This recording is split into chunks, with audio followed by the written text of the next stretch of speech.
Our pomegranate trees have started to bloom now in the month of February, and some of these flowers have also started turning into fruits.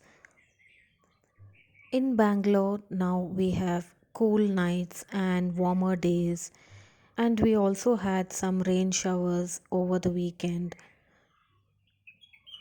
You can see how beautiful the trees look now. They are all fully bloomed with bright red flowers in between these green leaves. So, in today's video, I'm sharing some tips on how we care for our pomegranate trees and to get a good, abundant harvest of pomegranates every season.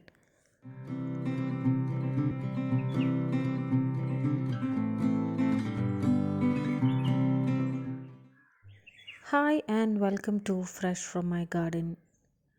We have three pomegranate trees in our garden, two that have been planted in the ground, and one that is growing in a container. Pomegranates are fruits that are rich in antioxidants. They reduce cell damage in our body and also helps to prevent against several diseases. So this is a great fruit that we can grow in our garden. We planted our trees about 4 to 4.5 years back when we moved into this house. When we purchased these trees, they were about 1.5 to 2 feet tall and they are grafted trees, so they grew pretty quickly and now they are almost 10 to 12 feet tall. We have been harvesting fruits from this tree over the last couple of years. This season, the flowering has increased, and we are expecting a lot more fruits this year. These trees have been planted in the ground on the south side of our garden where it receives maximum sunlight throughout the day. Sunlight is really important for all kinds of fruit trees since the sunlight helps these trees develop well, grow properly, and also helps the fruit to set in. If the plants or the trees are planted in a shaded area where it doesn't get at least 5 to 6 hours of sunlight a day, the proper growth will not happen and the fruits might not set in. You might get a lot of foliage or maybe a few flowers, but there won't be any fruits without enough sunlight.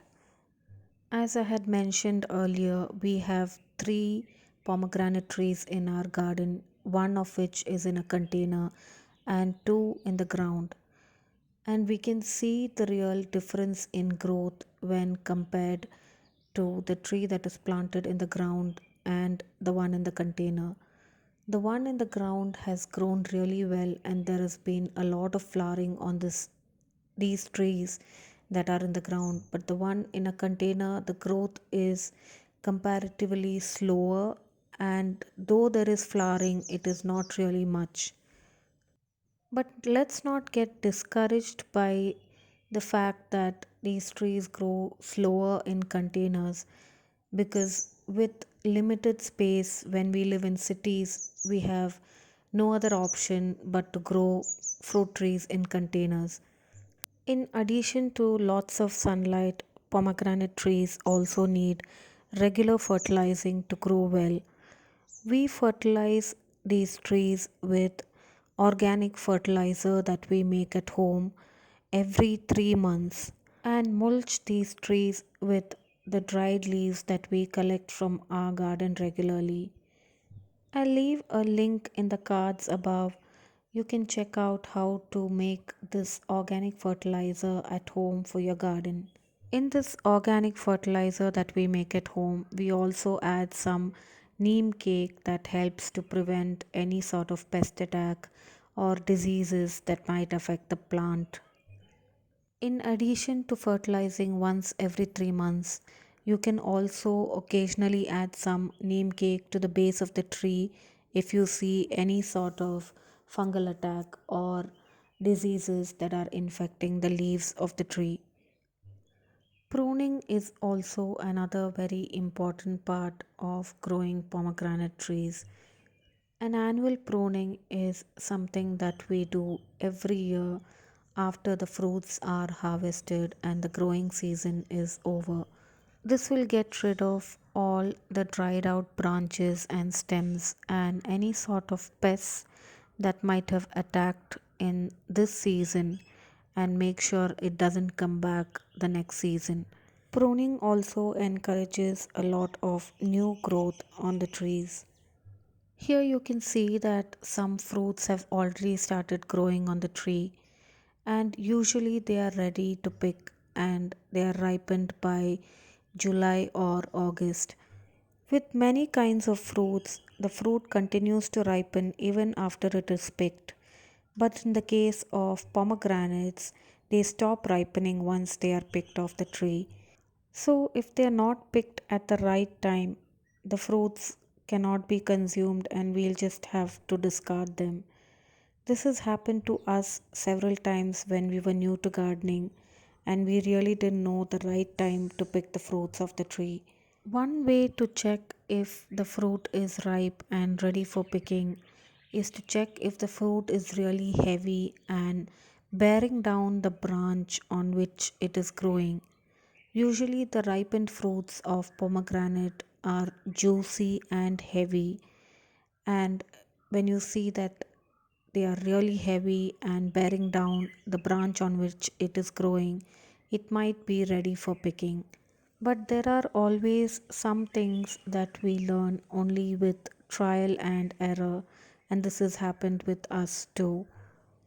With a few years of experience, we also learn many of the do's and don'ts when we are growing a lot of things in our garden. Sometimes the skin of the fruit cracks open when it is ripe and attracts birds. As you can see here in this video, this was a video that we had taken last season when we had a lot of pomegranates on our tree, and we have regular visitors of red whiskered bulbul and some sunbirds that visit our garden regularly for the fruits. A beautiful part of gardening is the pleasure of watching these birds and also several pollinators like butterflies that visit our garden to enjoy the fruits and the greenery and shade that it provides. Our regular visitors are these red whiskered bulbuls and a lot of sunbirds that drink nectar from our hibiscus tree that is in our garden. We have a small garden with limited space and we try to grow whatever we can in the ground and the rest in containers and grow bags. A lot of grafted fruit trees can be grown in containers, though they take some extra time to grow and provide fruits. It's totally worth it. If you aren't already growing fruits in your garden, I hope my videos have inspired you to start growing some seasonal fruits in your garden. Hope you liked today's video. If you enjoy watching videos on my channel, please do consider subscribing to my channel, and also would love to hear your thoughts and views in the comment section below. Thanks for watching Fresh from my garden.